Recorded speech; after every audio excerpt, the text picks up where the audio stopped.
sa isang mundong puno ng koneksyon at komunikasyon. Ang wika ay tila isang makulay na tapestry na hinabi ng iba't ibang kultura at karanasan. Sa bawat pagbigkas ng salita, naririnig ang himig ng kasaysayan at sa bawat talakayan, bumubukas ang pinto sa mas malalim na pag-unawa.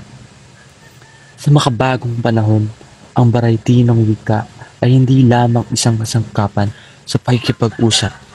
Ito ay isang salamin na sumasalamin sa ating pagkatao at pagkakaiba-iba na nagsisilbing tulay sa ating paglalakbay tungo sa mas maliwanag na kinabukasan. Ang dialekto ay tumutukoy sa mga varyasyon ng isang wika na nakabatay sa geographical na lokasyon at makikita rin dito ang pagkakaiba sa accent, tono at estruktura ng wika. Mayong buntag, Jello. Oh, magandang umaga din sa'yo, kulit. Oh, unsa imong palit? 3 itlog lang at magic sarap. Ikaw ba? Ang usara ka hotelya sa RC. Bad, kay na ay bisita sa mama. Naks naman. Libre mo na ako kahit isang chichirea lang. Magagkid ka, sabi mo na ang kwarto nga ka. Sa kabilang tindahan na nga lang tayo, tignan mo si Manat, nagtitiktok pa.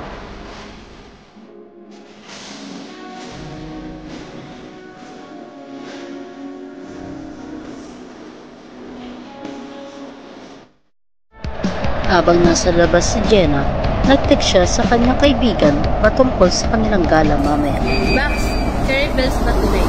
Cherries, parang angkod mo kasi. OMG, I'm sorry, Ina.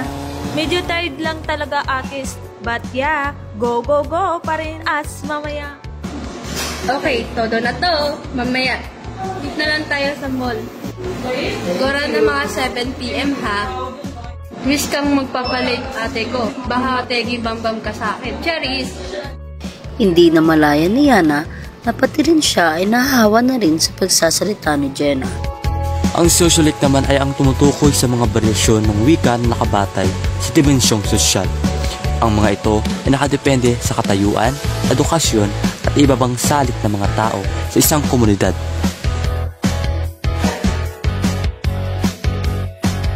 Ang idiolect ay tumutukoy sa natatanging paraan ng pagsasalita ng isang partikular na individual.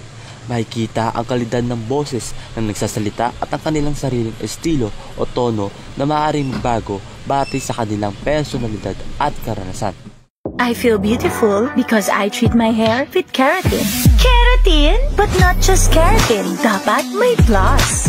May plus? Kaya I choose yung keratin na may plus. Keratin Plus. Yuna, nadalang ba yung salakot kung nakakailangan natin bukas? Naku, nakalimutan ko. Pero, naitabi ko naman yung banga. Mas malaki pa ngayon. Wow, mas marami sinokmani makukuha natin yan. Corrective by ka dyan, Diyos. At ipaalam mo sa akin yung sinigang para bukas. Let's go na. Kailangan pa natin maghanda para sa handog natin bukas. At pagpatuloy ang ating tradisyon. Ang etnolect ay isang varyasyon ng wika na ginagamit ng mga etnolinguistikong grupo. Ito ay naglalaman ng mga salitang naging bahagi ng pagkakakilanlan ng isang pangkat etniko. Kuya, pakihanda na nga mga pinggan sa lamesa.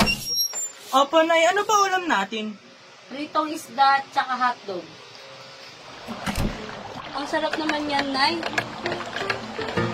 Ang ecolect ay isang uri ng wika na karaniwang ginagamit sa loob ng tahanan. Madalas, ito nagmumula sa interaksyon ng mga bata at matatanda na nagtatampok ng mga salitang pamilyar at hindi formal na ekspresyon na lumalabas sa kanilang araw-araw na komunikasyon. Ang Krioli ay isang wika na unang naging pidgin, ngunit kalaunan ay naging likas na. Buenos dias, Jay. Buenos dias, Jake. Ang balita sa'yo? Wala namang gaano. Nag-iisip lang ako ano pwedeng gawin. Bakit hindi tayo mag-picnic? May dala naman ng pagkain dito. Ekselyente. Nakakapanabik naman yan. Ano pagkain mo naman? May Spanish bread. At marami pa dito. Ano, gusto mo ba? Si, Spanish bread ang paboritong pagkain ng bata ko.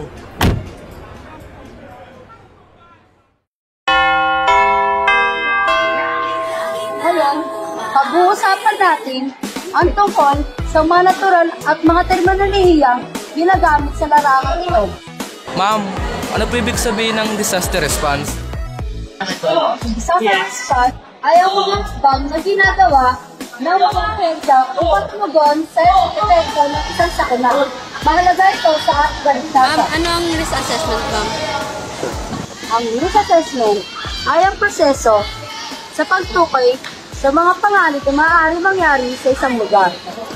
Your Honor, bakit mahalaga ang evacuation procedure?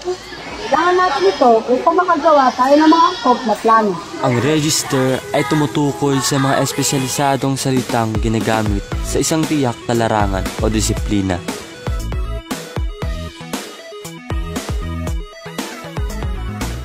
Ang variety ng wika ay tumutukoy sa pagkakaiba-iba ng mga salita at paraan ng pagsasalita batay sa konteksto ng paggamit nito. Ito ay nahahati sa iba't ibang kategorya tulad ng Dialect, sociolect, idiolect, Ethnolect, ecolect, Creole. At register.